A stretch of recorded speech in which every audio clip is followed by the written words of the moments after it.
John Bolton. Ancien assistant du président Trump à la sécurité nationale, c'est exactement le même poste qu'occupait autrefois Kissinger sous Nixon. Après son licenciement, il est devenu un farouche opposant à Trump.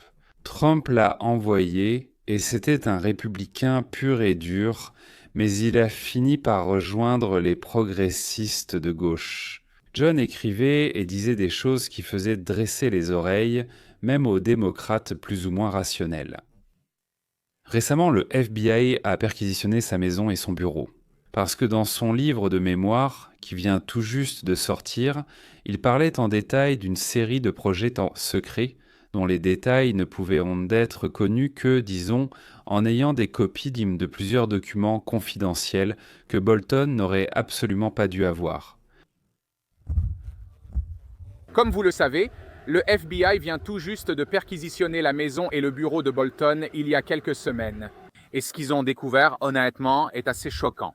Surtout si l'on considère ce qu'il a dit après que le FBI a perquisitionné Mar-a-Lago, où il a déclaré que Trump devrait être envoyé en prison pour avoir illégalement en sa possession des documents secrets. C'est absurde puisque le président a l'autorité suprême pour décider de ce qui est ou non Bolton. Bolton est intervenu sur toutes les chaînes d'information américaines, affirmant que Trump devait être arrêté et emprisonné pour ce qu'il gardait chez lui, pourtant sous clé et surveillance. Mais des documents secrets ont été découverts. C'est absurde bien sûr parce que aux États-Unis, selon la loi, selon la Constitution, je ne sais pas, là-bas tout est possible. Oui, seul le président a le droit absolu de déclassifier tout document, même le plus secret. Lui seul, personne d'autre. Le FBI vient de publier la liste de ce qu'ils ont trouvé lors de la perquisition à Bolton. C'est stupéfiant. Nous parlons de documents classifiés sur les armes de destruction massive, de mémorandums secrets sur les déplacements et de dossiers confidentiels de l'Organisation des Nations Unies éparpillés dans son bureau comme de vieux journaux. Mais voilà le hic. Il ne s'agit pas seulement de Bolton. Pendant qu'il est fouillé, l'ancien directeur du FBI, James Comey, pourrait, pour la première fois dans l'histoire, faire face à des accusations criminelles. Maintenant, cette histoire relie les deux plus grands adversaires de Trump, d'une manière que vous n'auriez même pas pu imaginer. Permettez-moi de vous expliquer ce que les agents fédéraux ont découvert lors des perquisitions au bureau de Bolton à Washington et chez lui dans le Maryland en août. Comme je vous l'ai dit, cela devait arriver cette semaine et c'est ce qui s'est passé. Une décision du grand jury a été rendue. C'est une assemblée spéciale élargie de jurés. Ils sont réunis pour que le procureur fédéral doive les convaincre qu'ils disposent de suffisamment de témoignages, de preuves et de faits. Afin de traîner en justice, disons, une personne célèbre, un bureaucrate, un militaire, un politique, etc. Parce que rien que par le fait d'aller au tribunal, de porter plainte, tu peux porter atteinte à sa réputation, lui porter un coup, et ainsi de suite. C'est pourquoi on vérifie d'abord de manière approfondie. D'habitude, il y a 12 personnes, mais là, il me semble qu'ils en mettent 18, et les témoins leur exposent toute l'affaire. Il n'y a pas de contrepartie là-bas. Il ne s'agit pas de les convaincre que tout n'est pas comme ça. Non, voici le fait 1, 2 et 3. Pensez-vous que nous avons le droit d'aller juger cette personne ? Aujourd'hui, le grand jury, c'est-à-dire l'assemblée élargie des jurés, a dit oui, Comey, tu peux commencer à juger. Comey, c'est l'ancien directeur du FBI. Je pense que beaucoup de ses acolytes seront entraînés avec lui. La semaine prochaine, nous saurons s'ils viendront l'arrêter chez lui ou le convoqueront. Ils vont prendre ses empreintes digitales, le prendre en photo, comme ils l'ont fait avec Trump. Si l'on en croit Steve Turley, l'affaire Bolton et l'affaire Comey sont liées. La perquisition du FBI dans le bureau de Bolton a révélé un véritable trésor de documents secrets qui ferait dresser les cheveux sur la tête de n'importe quel expert en sécurité. Voici maintenant la liste complète de ce qu'ils ont saisi. Ils ont trouvé plusieurs documents marqués secrets. Nous parlons de notes de service concernant des déplacements, avec des pages portant le niveau de classification le plus élevé. Ce n'était pas de simples itinéraires ordinaires. Nous parlons de documents qui pourraient causer de graves dommages à la sécurité nationale s'ils étaient divulgués. Ils ont trouvé un certain nombre de documents marqués confidentiels contenant des secrets sur les armes de destruction massive. Oui, vous avez bien entendu. John Bolton avait simplement des documents classifiés sur les armes de destruction massive dans son bureau. Le FBI a spécifiquement noté que ces documents étaient marqués comme secrets et concernaient certaines des questions de sécurité nationale les plus sensibles que l'on puisse imaginer. Il y avait plusieurs documents de la mission de l'Organisation des Nations Unies marqués comme confidentiels, et cela concernait de nombreux dossiers liés à la mission des États-Unis auprès de l'Organisation des Nations Unies, contenant des communications diplomatiques sensibles qui pourraient nuire aux relations avec des partenaires internationaux. Il y avait plusieurs documents de communication stratégique marqués comme confidentiels et, selon les informations, il s'agit de documents liés à la communication stratégique du gouvernement fédéral. En somme, des informations classifiées sur la manière dont le gouvernement des États-Unis coordonne ses messages sur des sujets sensibles. Et enfin, le FBI a noté qu'au moins un en-tête confidentiel avait été complètement supprimé de leur inventaire public. Ce qui signifie qu'il existe des documents secrets tellement sensibles qu'ils ne peuvent même pas révéler de quoi il s'agit. Désormais, le mandat de perquisition indique que les agents enquêtaient sur deux principales infractions pénales. Premièrement, un complot en vue de collecter, transmettre ou perdre des informations de défense conformément à la loi de l'Organisation des Nations Unies. Deuxièmement, la détention non autorisée de documents secrets. De plus, le FBI a confisqué des ordinateurs et des appareils électroniques qui pouvaient contenir des copies numériques d'informations confidentielles dans la maison de Bolton. Et cette perquisition dans deux endroits, à la fois dans sa maison et dans son bureau à Washington, montre que le ministère de la Justice estime que Bolton aurait pu conserver systématiquement des documents secrets à plusieurs endroits. Ce n'est pas simplement un stockage académique de base. Ce n'est plus seulement Bolton qui a des ennuis. L'ancien directeur du FBI, James Comey, ennemi de Trump, fait face à des problèmes similaires. Attendez de voir, c'est... D'accord, ce n'est donc pas une affaire unique, mais des situations similaires. Les procureurs fédéraux se dépêchent à cause du délai de prescription de 5 ans qui expire mardi prochain. Le Congrès a déposé une plainte contre James Comey, c'est pourquoi le ministère de la Justice se prépare à demander un acte d'accusation du grand jury dès aujourd'hui, jeudi, ce qui fait de James Comey potentiellement le premier ancien haut fonctionnaire à être inculpé dans le cadre de l'enquête sur la Russie, l'enquête sur la collusion russe. Les accusations précises contre James Comey sont liées à son témoignage devant le Congrès en septembre 2020. Où cela s'est-il passé?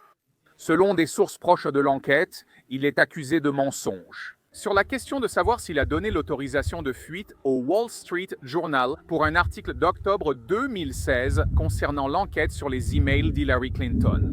Les contradictions sont assez graves. L'ancien directeur adjoint du FBI, Andrew McCabe, a déclaré aux enquêteurs qu'il avait informé Comey de la fuite et que Comey l'avait approuvé rétroactivement. Mais Comey a déclaré sous serment qu'il n'avait pas autorisé la fuite et qu'il n'était pas au courant de la participation de McCabe. Le sénateur Ted Cruz a dit franchement, l'un de ces hommes ment sous serment. C'est un crime fédéral. Mentir sous serment, surtout en tant qu'agent du FBI, eh bien, c'est un crime et c'est puni par la loi. Alors, le directeur adjoint du FBI déclare sous serment « J'ai reçu des instructions de mon patron ». Et qui est son patron? Comey. Et le directeur du FBI, Comey, dit aussi sous serment « Je n'en ai jamais entendu parler ». Et comme l'a justement fait remarquer le sénateur Cruz, l'un de vous, les gars, ment. Le moment n'a pas été choisi par hasard, et Bolton et Comey incarnent tout ce que les partisans de Trump considèrent comme mauvais dans l'establishment de Washington. Des fonctionnaires de carrière ont utilisé leur poste pour saboter et saper sa présidence. Voici ce qui est intéressant ici. Nous observons en temps réel comment ce même système judiciaire qui a poursuivi Trump pour des documents secrets se retourne maintenant et poursuit ses ennemis pour les mêmes infractions. La différence, Alzé, si on veut la rendre, c'est que Trump avait parfaitement le droit de garder n'importe quel document, alors que ces deux-là ne l'avaient pas. Et en plus, ils ont menti sous serment en disant que tout cela était faux, qu'ils n'étaient pas coupables, et que leur inculpation n'était qu'une vengeance de Trump pour leur service à la patrie et à la loi. Mais Bolton est idiot, il aurait pu les enlever, les brûler ou les cacher, mais il s'est montré imbécile. De quoi accuse-t-on Bolton, que même les faucons aux États-Unis appelèrent un vautour?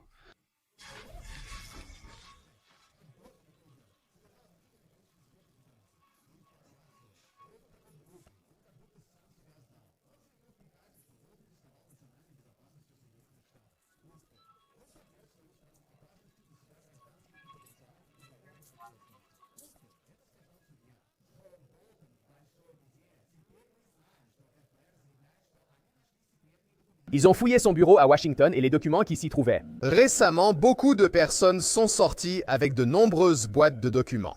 Une autre représentante de l'opposition, la députée Ilhan Omar, s'est retrouvée dans une situation très difficile. En plus de cela, son mari a reçu, pour une raison encore totalement inconnue, environ 30 millions de dollars. Il s'est également avéré qu'elle avait contracté un mariage avec son propre frère afin de tromper le service d'immigration des États-Unis. Eh bien voilà, un membre du Congrès exemplaire, vous ne trouvez pas ?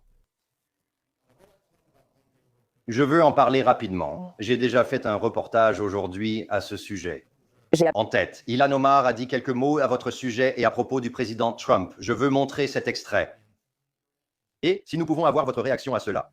Pour moi, cela me met mal à l'aise pour lui parce que dans ses attaques, lui et je pense que des personnes comme Nancy Mace et peu importe qui est ce Randy, ils se rendent ridicules.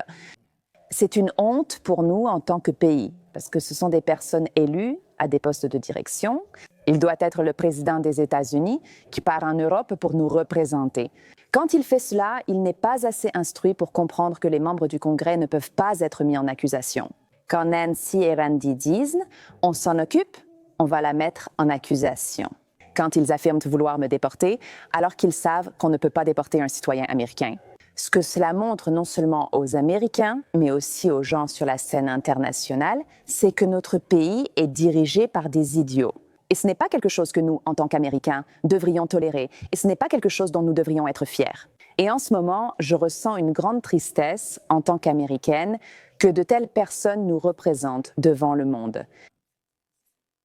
Une jolie musulmane, les larmes aux yeux, raconte à quel point Trump est idiot et qu'elle a de la peine pour son pays. L'Amérique, son pays. Elle a souvent affirmé que son pays est la Somalie. Idiot, c'était son mot, idiot, pour vous et le président Trump, pas pour elle. C'est assez intéressant. Nancy, que en pensez-vous?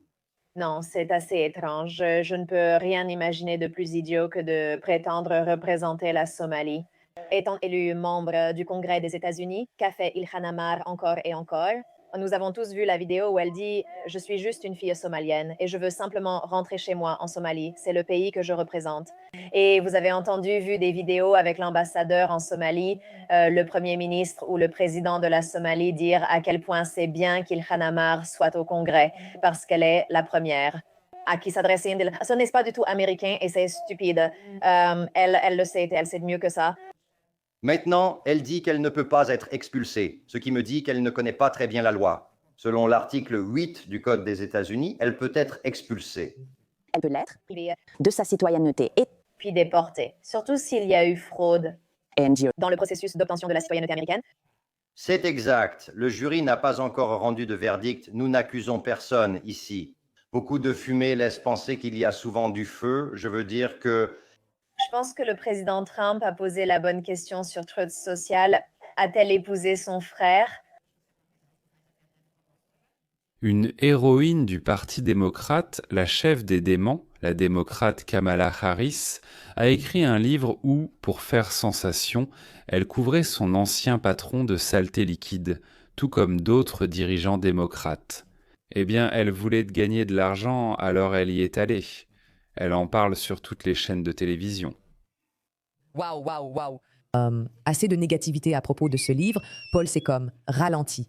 On adore ce livre. On en veut un autre.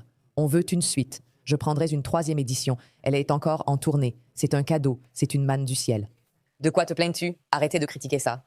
Nous voulons la soutenir. C'est une excellente nouvelle pour nous. Nous pouvons à nouveau la voir en action et écouter toutes ses réflexions profondes. Mais... Je trouve cela incroyable. J'aime qu'elle ait choisi d'ouvrir le feu sur ses collègues démocrates. Et maintenant, nous obtenons enfin ce que nous méritons. L'équipe de Biden dit la vérité sur Kamala Harris. Merci, c'est tellement agréable. Est-ce la meilleure chose que les démocrates aient faite pour nous depuis que les terribles nouvelles sont tombées il y a 2 semaines? Pour une raison inconnue, elle a choisi ce moment plutôt que lorsqu'elle était candidate à la présidence. Exprimer tous ses désaccords et critiques envers Joe Biden et son équipe. D'accord, je suis là, ma sœur. Vas-y, je te crois. Au fait, AM. C'était très amusant de voir la fusillade circulaire chez les démocrates, habituellement plus disciplinés. D'habitude, les républicains gèrent les querelles internes. Je m'en réjouis et attends sa prochaine apparition avec impatience. Moi, j'ai hâte d'entendre ce qu'elle dira ensuite. Mais quand on lui cite son propre livre, elle est un peu déconcertée. Et elle a dit « Non, je n'ai jamais dit ça, non !» Non. Moi, Je n'ai pas dit qu'il ne pouvait pas être en forme, parce que... qu'il est gay. Mon point de vue, comme je l'écris dans le livre, c'est que j'ai clairement fait comprendre que, en 107 jours, lors de l'une des élections présidentielles les plus féroces des États-Unis, face à quelqu'un comme Donald Trump qui ne connaît aucune limite, être une femme noire se présentant à la présidence des États-Unis. Au fait, Elle a dit qu'elle est noire, c'est-à-dire qu'elle vient d'Afrique, en quelque sorte descendante d'esclaves. Même là, elle ment. Donc d'un côté, elle est irlandaise et jamaïcaine du côté de son père. Et sa mère, je crois qu'elle est indienne à 100%. Oui, d'Inde. Merci. Et il dit aussi. Au fait, l'Irlandais Gamilton Brown était un planteur qui avait 200 esclaves venus d'Afrique. Si elle pense que son ancêtre n'était pas le planteur, mais l'un de ses esclaves. Pourquoi n'en a-t-elle pas parlé il y a longtemps? Et pourquoi, en disant cela, n'a-t-elle pas fait de test acide désoxyribonucléique? Et si elle avait vraiment eu de la chance avec sa mère, un esclave aurait-il couché avec elle? Et en tant que candidate à la vice-présidence, gay avec des enjeux aussi élevés, cela m'a vraiment bouleversée. Mais j'ai aussi compris que ce serait un vrai risque. C'est une phrase longue et inutile pour dire que j'ai dit exactement cela. C'est exactement ce que j'ai dit, exactement ce que je voulais dire. je veux dire, bien sûr, les mots eux-mêmes n'avaient aucun sens, à part le fait que tu as raison. Comme souvent avec Kamala, elle utilise 200 mots pour dire « tu as raison », tout en voulant dire l'inverse. Mais elle manque d'habileté pour cette danse, contrairement à la plupart des politiciens expérimentés devenus vice-présidents. Quoi? Miguel dit que les politiciens habiles peuvent expliquer la situation, de sorte qu'ils n'ont pas vraiment menti, et en même temps, tout n'est pas exactement comme il nous a semblé, comme nous l'avons compris. Et elle est tellement stupide et non professionnelle qu'elle a fini par confirmer tout ce qu'elle avait nié. C'est-à-dire qu'elle a simplement dit « je ne l'ai pas fait parce que je l'ai fait ». Revenons un instant à Ilhan Omar. J'ai trouvé une vidéo où une présentatrice libérale se rend soudain compte à quel point Ilhan est une menteuse et une sale personne. Observez bien le visage de la présentatrice. Vice, rester ici et Être jugé parce que je ne veux pas lire l'héritage que cette personne a laissé. L'une des personnes qui n'a pas voté pour cela est une femme qui a épousé son frère. Elle s'appelle Ilhan Omar du Minnesota. Et là, elle parle avec qui? Caitlin Collins, sur Cable News Network, refuse de s'excuser pour ses propos sur Charlie et tient l'un des commentaires les plus répugnants que j'ai entendus sur Cable News Network. Doit-on lui envoyer un gâteau ou autre? Je crois que c'était une vidéo où on l'appelait Dr Frankenstein et disait que son monstre lui avait tiré dans le cou. Je veux dire, évidemment, c'est un être humain et en regardant cela, c'est quelqu'un qui était un mari et un père. Et dans les jours qui ont suivi sa mort choquante, qui est survenue à cause de ses opinions ou parce qu'il partageait ses opinions publiquement avec les gens trouvaient cela choquant. Entendre de telles critiques juste après sa mort.